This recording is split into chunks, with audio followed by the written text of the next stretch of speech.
Bonjour à tous.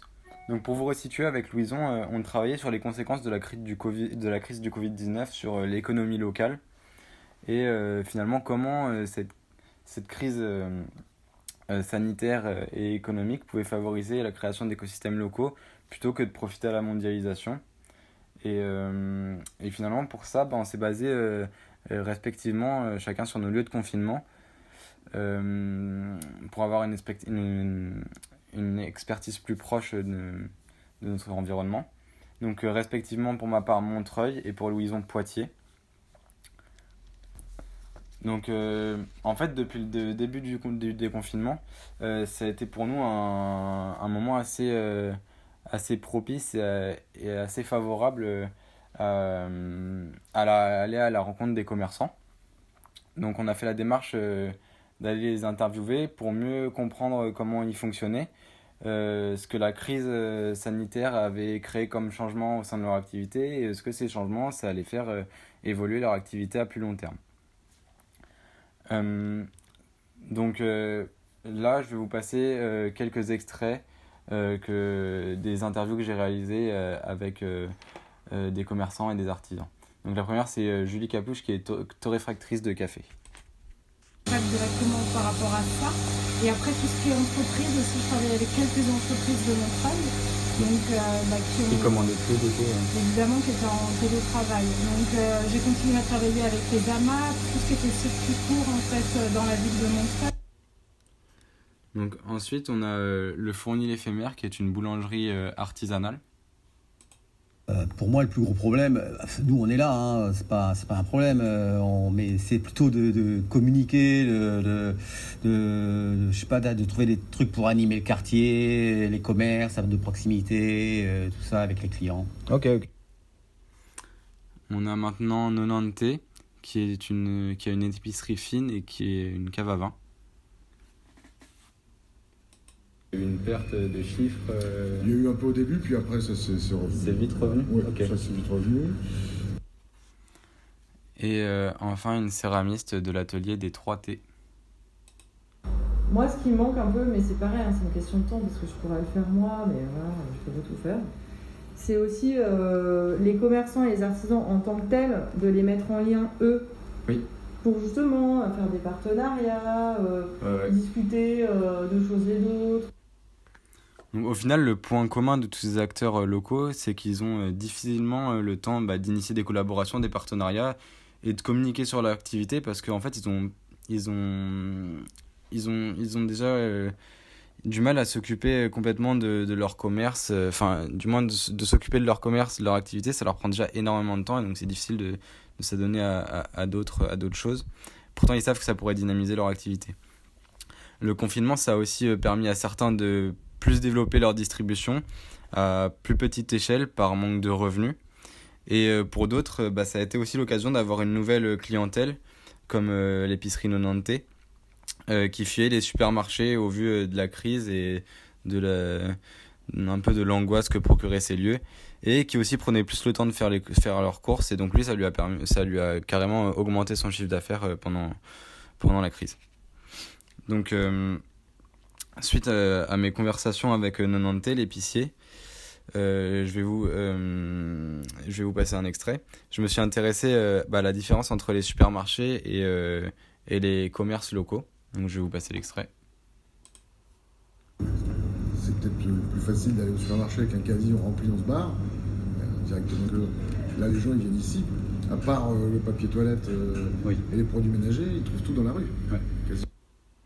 Donc oui, le supermarché c'est très pratique parce que tout est rassemblé au même endroit et c'est un gain de temps.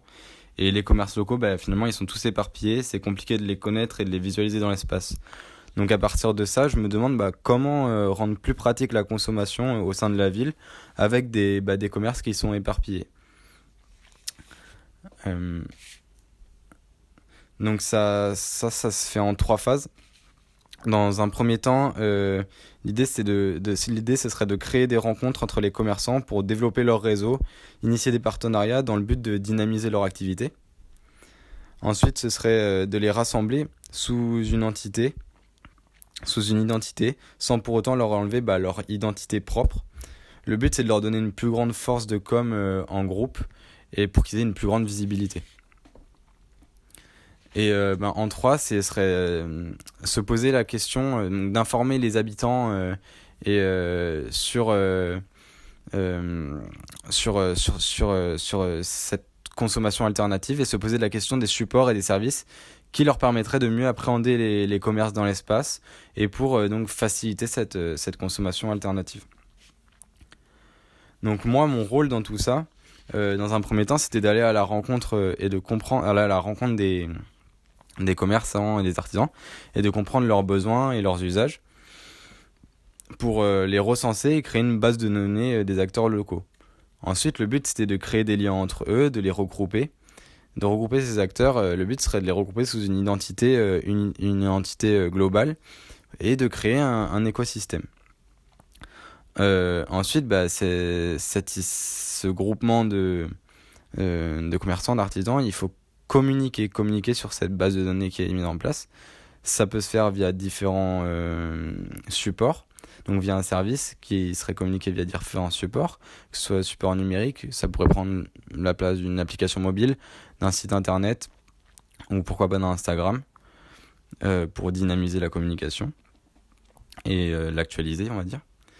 Ça pourrait prendre une dimension aussi imprimée, donc pourquoi pas des prospectus, une carte dépliante, un affichage public ou pourquoi pas un livret guide du consommer autrement dans une ville. Et ça pourrait aussi prendre la place de choses physiques comme par exemple une signalétique dans la ville ou un affichage public. Donc tout ça, ce serait communiqué aux habitants, comme je disais, sous une même identité graphique qui représente ce groupe de commerçants. Et ce service, il pourrait être communiqué directement via les commerces, mais aussi via la mairie. Parce que la mairie, elle pourrait permettre de développer le projet, et aussi parce qu'elle a une force de communication. Elle pourrait me permettre de développer le projet techniquement, que ce soit pour la signalétique ou l'affichage public, elle pourrait faciliter les choses, mais aussi de façon financière avec pourquoi des subventions ou justement une gratuité au niveau de l'affichage public. Et ça serait bon aussi pour la mairie parce que ça serait bon pour le quartier, ça développerait l'économie locale au sein du quartier. Donc ensuite, ce qu'on a voulu faire, c'est commencer à réfléchir et à constituer une identité graphique. Pour ça, on a essayé de se fixer 4 mots, 4 termes. D'abord, personnel et aléatoire, parce qu'on relate d'un environnement qui se veut être familier et proche des habitants. Et aussi directionnel et illustratif, parce qu'on parle d'espace. Il s'agit de représenter les liens, les directions et les éléments familiers qui constituent cet espace. Ensuite, on a procédé à une recherche typographique et logotype, mais aussi un nom au nom que pourrait avoir notre service. Et en fait, pour faire écho à l'interview avec Nolante, l'épicier qui comparait tous les commerces au sein d'une ville à un supermarché éparpillé, on a décidé d'appeler notre service le supermarché de votre quartier. Du coup, pour faire écho à ça, on trouvait ça assez ludique. Et donc, au niveau de la recherche typographique, on a essayé de faire quelque chose qui relaterait justement, dans un premier temps, au niveau du supermarché, du chemin, de la direction, avec cette typographie constituée de lignes qui se décalent et qui viennent créer un chemin de lettres. Et pour la seconde typographie, donc dans votre quartier, elle faisait plus manuscrite, et elle relatait plus de l'aléatoire et du personnel, de quelque chose que quelqu'un aurait pu écrire sur un bout de papier, alors que c'est numérique. Et ensuite, avec la typographie de supermarché, on a essayé de jouer avec, de la décaler et de créer des liens entre les lettres, un peu à la façon dont on pourrait créer des liens entre les différents commerces et les différents artisans pour créer une entité. Et donc ça, avec 2 couleurs complémentaires qui sont...